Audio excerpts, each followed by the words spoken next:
Hello, everybody. Welcome to another riveting episode of Buggy Reviews. Today's episode, we're going to be shacking up with the boys once again for Season 3 of Amazon's The Boys. Now, it's no secret to say that the first season of The Boys was an absolute banger.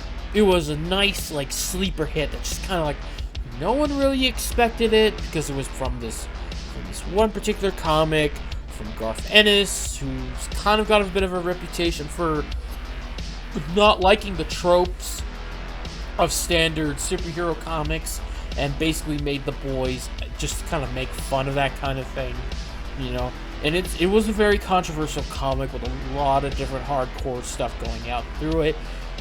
Now, depending on how you feel about it, whether or not certain of those controversies were warranted or not, is up to you. I know that my knowledge of the comic itself is a little bit limited, and I know that Amazon has taken very creative liberties with the property in terms of adapting it. But it is no secret that the first season was an absolute big one. Everyone loved it. I enjoyed it. It hooked me right in. I was like, oh, I am in for the game, Season 2, I've started to see people be a little bit more not so sure. It's kind of, people were in that so area, and I could see where some people kind of having certain issues, but I still felt that it was a very good continuation of the first season. It was okay, it was pretty good. It was it good as Season 1? Maybe not, but I thought it was... I thought it was close enough to be good. It wasn't better, but it was just good as it. Now, Season 3 is has been a little bit dicey for the most part to some people. And I can understand why. There are some creative choices with the characters that are kind of weird. I think one of the things I praised the Boys about was how they kind of took fun on everybody. Right, left, up, down, didn't matter. You were making fun of everybody, and it was kind of fun. And they still kind of do that, but it does feel like you can kind of tell to a degree that whenever they are making fun of a certain leaning area, that they're not quite as vocal about it when they're doing it to another side. It's really difficult to say on that one, so I'm not sure how that works in terms of turning off and on for you. As for some of the characters, I think most of them stay consistent to a degree. However, there are kind of some exceptions where I kind of go, well, this is I'm not liking the direction they're taking for this character. Say, Starlight. The way she acts, it's I see what they're trying to do, but they have certain character choices for her where, she is, trying to do the strong, it's almost bordering on the strong woman, I don't need no man, I have my independence type vibe, and it's it was very veering into that area. Plus, we have unnecessary arguments between characters that really should not be happening.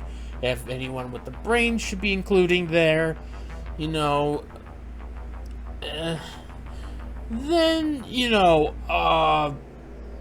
we have actual consistency with some of these more favorite standout characters. We have Homelander, who is just Anthony Starr plays just that perfect.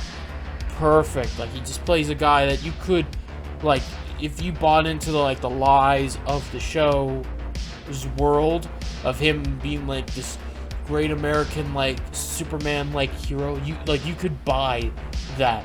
But he plays it off so well with this dual edge where it's he could play a Superman haha, Boy Scout, and then turn around the corner and then he's just oh, I'm gonna rip you a new one if you do something And then we have Carl Urban as Billy Butcher, who is definitely my favorite character out of the entire show.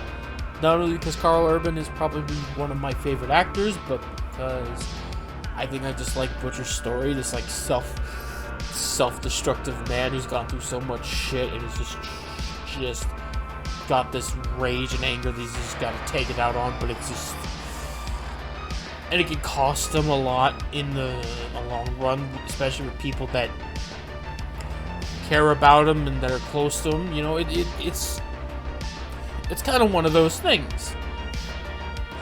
Now they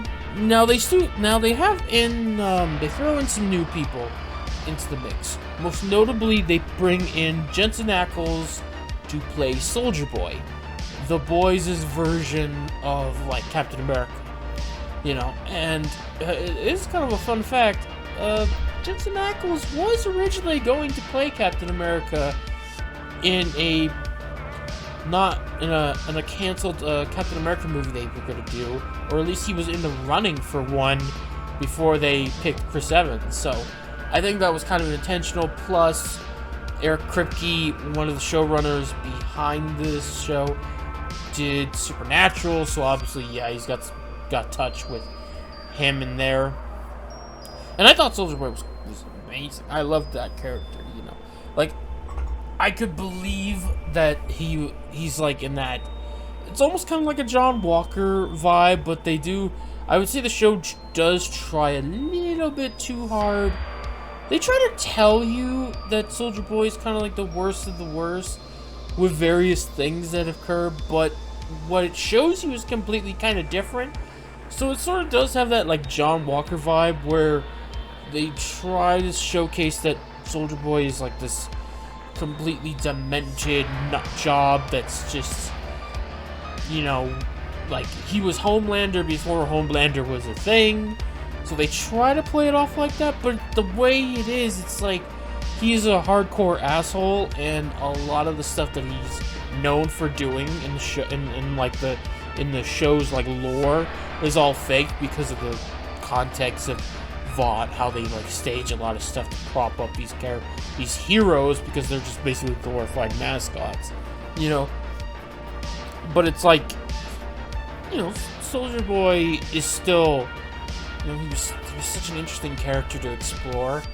And of course they as it is, they do the Captain America thing where he's like been like more or less asleep or knocked out for about 90 or so years, and he wakes up, and you know, obviously they have a few jokes about the cultural differences and having him bring up all this stuff, yada yada. You know, it's a good time. So he was definitely one of my favorite characters there. So I unironically like Soldier Boy as a character, and I'd love to see more of him in the upcoming seasons. Some of the other characters, like, you know, I like Kamiko, maybe just because I'm a Karen Fukunawa simp. You know, don't at me. It's just like, I like her. I like, you know, the female, as she's known from the comics. You know, I liked that, like, innocent small bundle that she is, that can also rip your face off like peeling plastic. And, you know, she was fine, and she had like a good little dynamic with Frenchie. Depending on how you feel, it could get a little bit overboard, a little bit not. You know, she has a bit of an arc where she's questioning, like, whether or not her powers makes her a monster and such, and that becomes a bit of a big plot point within her arc that they do, you know, among a few other things, because like the general plot of the show is like they discover like a potential weapon that could kill like Soups, and Butcher of course wants to use this weapon against Homelander, and you know, along the way things just get more crazier and crazier, and it just gets chaotic as usual, before it kind of reverts back to like square one, where like not much quite happened in the grand scheme of things. Now, for certain characters like Huey, Starlight, A-Train, you know, and Queen Maeve and the Deep, you know, they have some questionable choices. Like A-Train, they definitely try some stuff. They try to do some BLM stuff, like crooked heroes beating on black people and all that. They try to do that as a plot point. Although I guess I did like a part, because when A-Train does try to confront about it, bring this up, he gets put in his place by the upper people involved. Because it's like, hey, look, no, we know, like, don't try to act like you're superior to anybody, because you have no moral high ground. You ran over people, you've OD'd people, you've run drugs, you've done all sorts of stuff. You know, you are no good guy. Like, don't pretend to be, you know, and that's a bit of a thing. So it's kind of like hard to say how you would feel about that particular arc. For Huey and Starlight's relationship, it takes like gets really rocky and shaky, and it kind of sort of try to emasculate Huey to some degree, which is kind of like, that's rude. I don't want that, because I like Huey. He's a nice dude. And, you know, it's a little dicey, and it kind of made watching some of their scenes be very not good to be, you know. So I hope maybe the trend doesn't continue. If not, I'm gonna be a little worried. Maeve is kind of like, she was sort of fine for a minute, and then you start thinking about like the action she does, because she does help set off a number of things within the show, because she does set plenty of stuff into motion. She tells Butcher about the soup killing weapon that's out there. There's also a new compound V that's more of like which is like with the stuff that gives soups their powers, but this is like more of a temporary one. She gives that to Butcher, and this leads into a number of events that occur within the show. Then, you know, things happen within the show, and then she kind of gets to fuck off on her own happy ending, despite almost kind of killing everything and everyone in sight due to her actions. And then it's kind of strange, weird inconsistencies there. But yeah, overall, I would say that this one, it's clearly not better than season 1. I would say it's a little dicier. I would say there are some bits that are kind of lacking to a degree. You know, that's kind of all I got to say. I'd say if I had to rate it, it'd be season 1 is the top, season 2 obviously number 2, and then season 3. So it's definitely not the best out of the trio, despite a lot of the good stuff I like in it. There are just a few things, a lot of little things that sort of stack up that kind of start dragging the show, and ideally I hope that they correct this and they don't replicate that, because I'm a little worried. But we'll see how it goes going forth. So until then, guys, thank you for coming along on this little adventure.